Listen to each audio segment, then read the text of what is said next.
नमस्कार प्रिय दर्शक बंधु मो सिद्धांत जीवंत आहार को पुनर्बार आपण मानक स्वागत जनाए। आसंतु प्रत्येक दिन परी आज आम्भे माने बाइबल रु किछि अंश पाठ करिबा और ताहाकु ध्यान करिबा। आजिर ध्यानर अंश योहन लिखित सुसमाचार 2 पर्व 13 पदरु 25 पद। आजिर मुख्य प्रसंग यीशु सत्य मंदिर अटंती। आसंतु ए शास्त्रांशटी को एकत्र पाठ करिबा। सेतबेले जिहुदी मानकर निस्तार पर्व सन्निकट होइथिला आउ यीशु जेरुसालेम को गले। पुणी से मंदिर रे गोरु मेंढा और काप्ता व्यवसायी मानकु आ मुद्रा व्यवसायी मानकु बसिथिबा देखि दौड़ी रे गोटिए कोरडा बनाई मेंढा और गोरु सहित समस्तंकु मंदिर रु बाहर करिदेले। पुणी मुद्रा व्यवसायी मानकर मुद्रा सबु बिंछि देई सेमानंको मेज गुडाको पलटाई पकाइले। आउ से काप्ता व्यवसायी मानकु कहिले एगुड़ाक एठारु घिनि जाओ, मोहर पितांकर गृह को वाणिज्यर गृह कर नाही। तुम्भ गृह निमंते उद्योग मते ग्रास करिवो एहा लेखा अछि बोली ताहांक शिष्य मानकर मने पड़िला। सेतरे जिहुदी माने ताहांकु उत्तर देले, तुम्भे जे ए समस्त करिबाकू अधिकार पाइयछ आंभ मानकु सेथिर की चिन्ह देखाउ अछ। यीशु सेमानकु उत्तर देले, तुम्भे माने एही मंदिर को विनाश कर आउ 3 दिन मध्यरे मु ताहा तोली देबी। सेथिरे जिहुदी माने कहिले, एही मंदिर निर्माण करिबा निमंते 46 वर्ष लागि अछि आउ तुम्भे कोन ताहाकु 3 दिन रे तोली देबो। किंतु से अपना शरीर रूप मंदिर संबंध रे कहुथिले। एणु से मृतमानक मध्यरु उत्थित हैला उतारे ताहांक शिष्य माने से एहा कहिथिले बोली स्मरण कले। पुणी से माने धर्मशास्त्र और यीशुंक कथित वाक्य विश्वास कले। निस्तार पर्वर उत्सव समय रे से जेरुसालेम रे थिबा बेले अनेक ताहांक साधित आश्चर्य कर्म गुड़िक देखि ताहांक नाम रे विश्वास कले। किंतु यीशु सेमानकु विश्वास न करी सेमानक ठारू आपना को पृथक रखिले, कारण से समस्तंकु जानुतिले।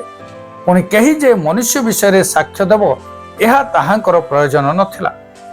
जेनु मनुष्य अंतर रे कोन अछि ताहा से आपे जानुतिले। पठित शास्त्रांश रे प्रभु आम प्रत्येकों को आशीर्वाद करंतु। आसंतु एही शास्त्रांशटी को बुझिबा निमंते चेष्टा करिबा। निस्तार पर्व समय रे यीशु मंदिर रु व्यवसायी ओ मुद्रा व्यवसायी मानकु बाहर करिदेले। मंदिर को ईश्वरक सत्य उपासना बदल रे लाभ और मूल्य उपरे केंद्रित स्थान रे परिणत करिथिबा दुर्नीति जोगु यीशु क्रोधित होइथिले। सेतबेले जिहुदी नेता माने यीशु को मंदिर रे एपरि कार्य करिथिबार अधिकार संबंध रे एक चिन्ह दाबी कले। प्रति उत्तर रे यीशु कहले, तुम्भे माने एही मंदिर को विनाश कर आउ 3 दिन मध्य रे मु ताहा तोली देबी। यीशु एठारे तांको निज मृत्यु और पुनरुत्थान विषय रे उल्लेख करुअछन्ति। यीशु एठारे तांकर निजर मृत्यु और पुनरुत्थान को इंगित करुअछन्ति। जदियो शिष्य माने सेतबेले बुझी पारि नथिले, तांको पुनरुत्थान परे शिष्य माने तांकर कहिथिबा कथा को मने पकैले और तांकर वाक्य को विश्वास कले। चिन्ह गुड़िक देखिबा परे अनेक लोक तांको ठारे विश्वास कले, किंतु यीशु सेमानको हृदय को जानिथिले। एणु सेमानको ठारे से निजको समर्पण कले नाही। आजिर शास्त्रांश रे यीशु किए अटंती आसंतु आम्भे माने चिंता करिबा। 21 और 22 पद अनुसार यीशु हेउछंती सत्य मंदिर। से हेउछंती प्रकृत मंदिर। पुरातन मंदिर केवल सत्य मंदिरर एक छाया मात्र। यार उद्देश्य यीशुଙ୍କ ठारे संपूर्ण रूपे सफल होइथिला।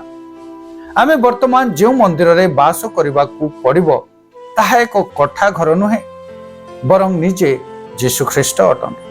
एवं मंदिर रे बास करिवार चाबिकाठी होउछि यीशुଙ୍କ ठारे विश्वास करी ताहांकु ग्रहण करिबा। आजिर शास्त्रांश रे ईश्वर आंभ मानकु कोन सिखांती आसंतु आंभे माने सिखिबा और अपना अपना जीवन रे ताहाकु कार्यकारी करिबा पाई चेष्टा करिबा। 23 पदरु 25 पद अनुसार केवल चिन्ह एवं आश्चर्य कार्य जोगु ईश्वरଙ୍କ ठारे विश्वास करिबा एक अपरिपक्व विश्वास को प्रतिफलित करे। जेतेबेले आश्चर्य कर्म देखा जाए ना, एपरी समय विश्वास टलमल होता है। किंतु जितेबाला आम चिन्ह एवं आश्चर्य कर्म देखि था सेतबेले आम माने विश्वास करि था। किंतु कौन सी आश्चर्य कर्म न देखि मध्य यीशु ठारे विश्वास करू जेतेबेले सेतेबेले आम एक गभीर विश्वास सेतेबेले आम मध्यरे एक गभीर विश्वास विकसित होता है, जहाँ समस्त परिस्थिति मध्यरे सुधा केबे परिवर्तित हुए नहीं बरं ताहा अटल रही था। आज आंभ मानकु परीक्षा करबा को हेब जे मु चिन्ह एवं आश्चर्य कर्म उपरे ध्यान देउछि कि अबा सत्य मंदिर जे यीशु ख्रीष्ट तांको उपरे तांको वाक्य उपरे मु विश्वास रखी मोर विश्वास को दृढ़ भाव स्वीकार करुअछि। आज ध्यान रे प्रभु आम प्रत्येक को आशीर्वाद करंतु। आसंतु आंभे माने प्रार्थना करिबा। मंगलमय प्रभु तुम्हारी वाक्य निमंते धन्यवाद।